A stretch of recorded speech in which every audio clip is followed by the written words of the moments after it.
முருகன் என்ற பெயரில் வந்த அழகே என்றும் புதியது.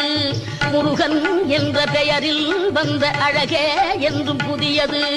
முறுவல் காட்டும் குமரன் கொண்ட இளமை என்றும் புதியது. முறுவல் காட்டும் குமரன் கொண்ட இளமை என்றும் புதியது. உன்னை பெற்ற அன்னையற்கு உனது லீலை புதியது.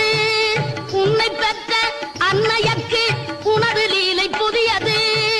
உனது தம்